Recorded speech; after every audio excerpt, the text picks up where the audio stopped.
अजमेर के central jail में head constable पर 2 कैदियों द्वारा हमला करने का मामला सामने आया। जेल अधिकारियों ने जानकारी देते हुए बताया कि हेड कांस्टेबल राजेश अपनी ड्यूटी पर था। इस दौरान अपनी अपनी सेल में बंद दोनों कैदियों ने कांस्टेबल को किसी बहाने से अंदर बुलाया और उस पर हमला कर दिया, जिसमें हेड कांस्टेबल गंभीर रूप से घायल हो गया। बताया जा रहा है कि श्रवण नामक कैदी पहले भी अजमेर जेल में था, लेकिन कुछ दिनों पूर्व जयपुर जेल से अजमेर में शिफ्ट किया गया था। दूसरी ओर फरदीन नामक बंद कैदी द्वारा भी कांस्टेबल पर हमला किया गया। कांस्टेबल राजेश को तुरंत अजमेर के जवाहरलाल नेहरू अस्पताल में भर्ती कराया गया। इस संबंध में सिविल लाइंस थाना पुलिस मामले की जाँच कर रही है। देखिए, ये एक अत्यंत गंभीर घटना है कि जेल के अंदर 2 कैदी श्रवण सैनी और फरदीन द्वारा हमारे हेड कांस्टेबल राजेश के पर कातिलाना हमला किया गया है। लेकिन जहाँ तक हथियारों की बात है और प्राथमिक दृष्टि से सुप्रिटेंडेंट साहब से बात हुई है मेरी, उसमें उन्होंने जो वहाँ कंस्ट्रक्शन में यूज होने वाले सरियों को ही हथियार बनाया। ऐसा कोई हथियार नहीं है जो बाहर से आया हो, और उसकी भी जांच की जाएगी और मुकदमा दर्ज करके कार्रवाई की जाएगी। अभी हेड कांस्टेबल ठीक है, लेकिन उस पर हमला बड़ा गंभीरतम हुआ है। ये प्रथम दृष्टया जो पता लगा है, राजेश हेड कांस्टेबल ड्यूटी पे थे और जो बताया गया है अब तक पूरी बात सामने नहीं आई है, क्योंकि जो है हेड कांस्टेबल भी अभी स्थिति उनकी ठीक नहीं है। जब वो ठीक होंगे उससे उनसे पूछा जाएगा और जांच हम करेंगे।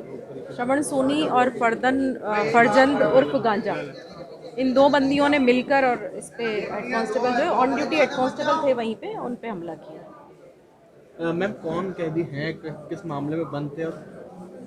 श्रवण सोनी है एक तो, और एक फरदीन उर्फ गांजा है। दोनों ही 307 वगैरह कई प्रकरणों में बंद है। लगभग नहीं, वो तो ऑन ड्यूटी से झगड़े का तो कोई कारण ही नहीं।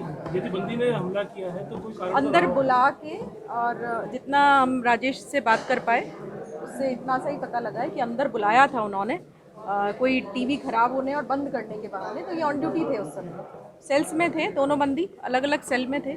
उन्होंने दोनों ने मिलकर इनको सेल्स के अंदर जो है वो करके और फिर हमला किया। बंदी कितने दिनों से श्रवण जो है वो कुछ दिनों पहले ही जयपुर जेल से ट्रांसफ़र होके आए हैं, और उससे पहले भी लगभग 4 महीने पहले भी 2 साल से यहीं थे। और फरदीन जो है वो उदयपुर में कोई जेल में बदमाशी करी थी, उसके बाद वो प्रतापगढ़ में उन्होंने बंदियों को पे हमला किया था, और उससे 2 साल से वो भी अजमेर जेल में ही बंद है। जिस तरह से दोनों बंदी लगातार हमला कर रहे हैं और जिस तरह से जेल में व्यवस्था बिगाड़ रहे हैं, तो क्या इनको कोई दूसरी बड़ी जेल या कहीं एकांत में नहीं रखा जाना चाहिए?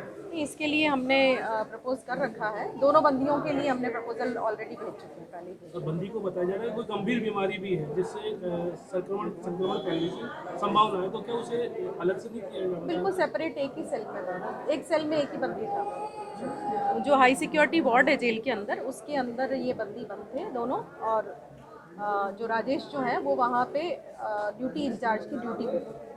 क्या स्थिति है जेल में, क्या कितने बंदी? सदगुरु international school, Prithviraj Nagar, opposite Panchsheel, A block, Ajmer, जहां पढ़ाई के साथ साथ प्री प्राइमरी से ही स्टेज अपीयरेंस की ट्रेनिंग दी जाती है, जिससे उनका स्टेज फियर बहुत कम एज में ही दूर हो जाता है। Admissions open from nursery to 10, 9773326213। यार, बच्चे के लिए ऐसा स्कूल तलाश रहा हूँ जहाँ बच्चा स्टडी करे और साथ में उसे सभी स्पोर्ट्स फैसिलिटीज भी मिले। अपने बच्चे के लिए सतगुरु इंटरनेशनल स्कूल चुनो। स्टडी के साथ साथ यहाँ इवनिंग में नेशनल लेवल के कोचेज द्वारा swimming, badminton, lawn tennis, table tennis, basketball जैसे स्पोर्ट्स की ट्रेनिंग दी जाती है। अरे वाह! सदगुरु international school, Prithviraj Nagar, opposite A block, Panchsheel, Ajmer.